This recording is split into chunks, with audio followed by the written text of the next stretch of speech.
Hello, I'm Barry James, founder of the Crowdfunding Centre and the Crowd Data Centre. We collect data from across the world on equity and on rewards crowdfunding, and as you can see, over 207,000 crowdfunds so far. In fact, it's higher than that. It's near the 220,000 crowdfunds. So thank you for inviting me to share some of the insights today. But my task in particular today is to try and help with an overview of crowdfunding, where it's come from, and a little bit about its origins. So, as you probably know, there are four kinds of crowdfunding. So, three of them are here because they are the ones that are particularly concerned with venture creation and venture funding. The fourth one being donation, which is particularly suitable for community type projects. So let's take them. Let's start with debt, perhaps the most familiar of all. So pretty familiar.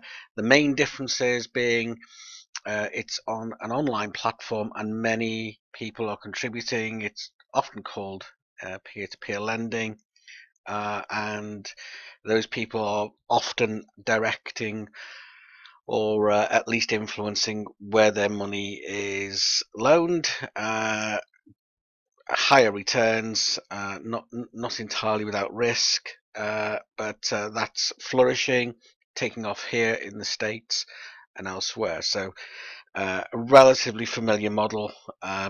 One of the big advantages for the entrepreneur is faster turnaround and very often a clearer set of terms and conditions. Equity crowdfunding we'll come to in a moment, but rewards crowdfunding is actually where modern crowdfunding comes from. The other forms of crowdfunding have taken elements from rewards crowdfunding and combine them with the traditional models.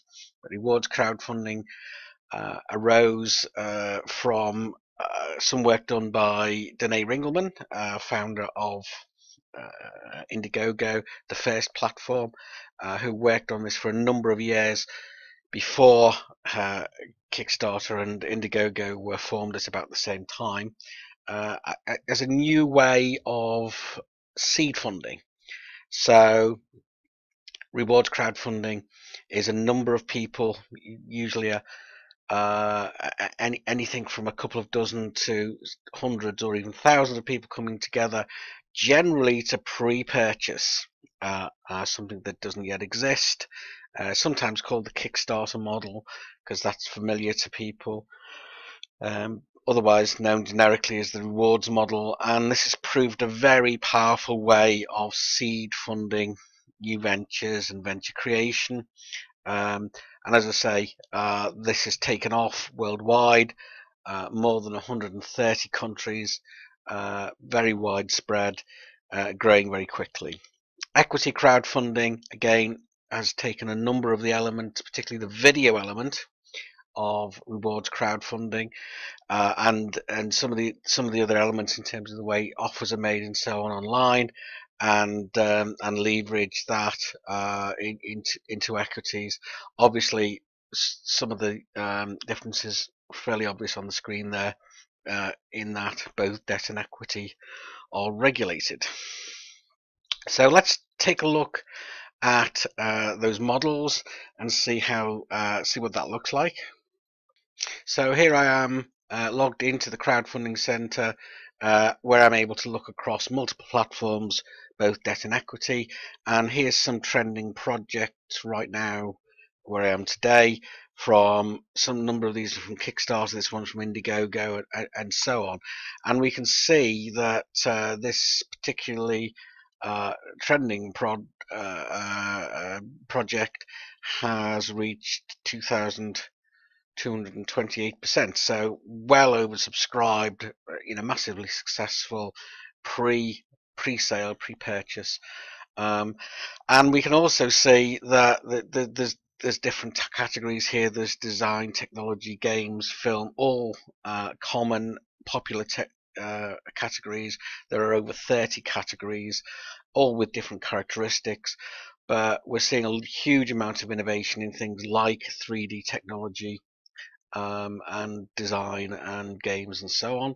So if I click through from here, let's have a look what this looks like. So we can see we've got a few more stats here, the rate of raise and a projection for the outcome. And if I then go on and click through to the project on Kickstarter, we can see the classic formation configuration. We've got the target here. Sometimes there's a stretch target, so having achieved the first target, people go on to stretch that target and raise more. But almost invariably, certainly the successful campaigns lead with a short video. Hi, we're the team behind Tico. As inventors, we constantly use 3D printers to create and test our ideas. But every 3D printer we used fell short of our expectations. They were heavy, So you get the idea. Very focused, very snappy video.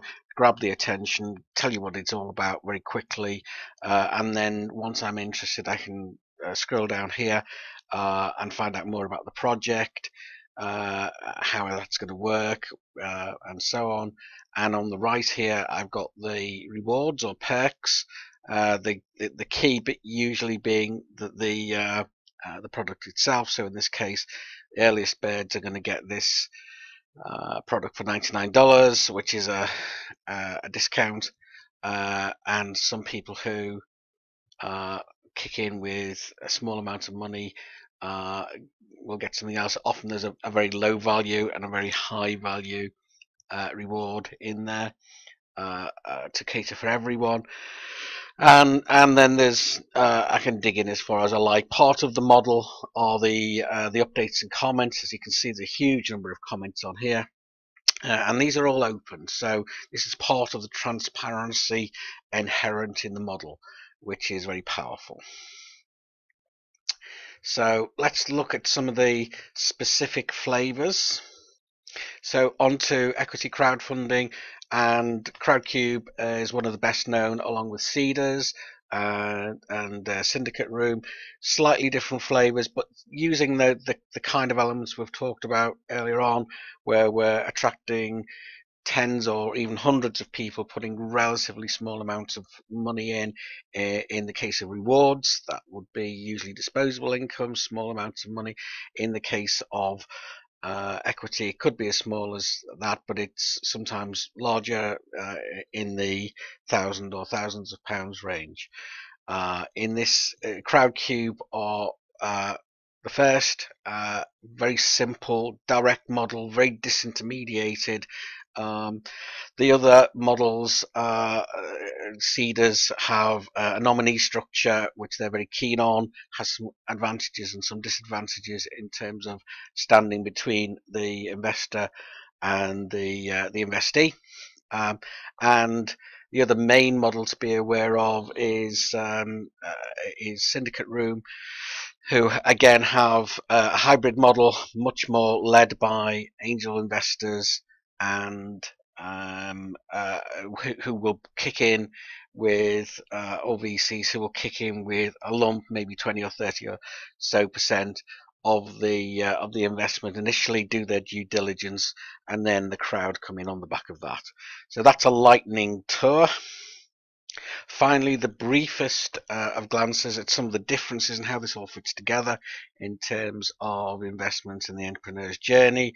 The familiar path here on the left with market research, a business plan being written up, and the open-ended cycle of pitching and negotiating here through to funding, and then on into market engagement and building the business and so on, a lot of which happens much earlier in on the right hand side here, with the seed funding by a crowdfunding model, where actually a lot of that engagement and market testing is happening right up front straight away, and a much higher proportion of seed fundies are getting funded, but they're being market tested at the same time. Really interesting is this point when they become funded, at which point they have revenues, they have a proven market and a proven team. So are moving forward increasingly into equity crowdfunding from there, or into the existing angel markets and other investment markets. So this is a fast developing area, fast growing. I hope that lightning tour has helped to elucidate. Thank you. And thank you for inviting me. Hope to engage with you further via the Crowdfunding Centre and the Crowd Data Centre. Thank you.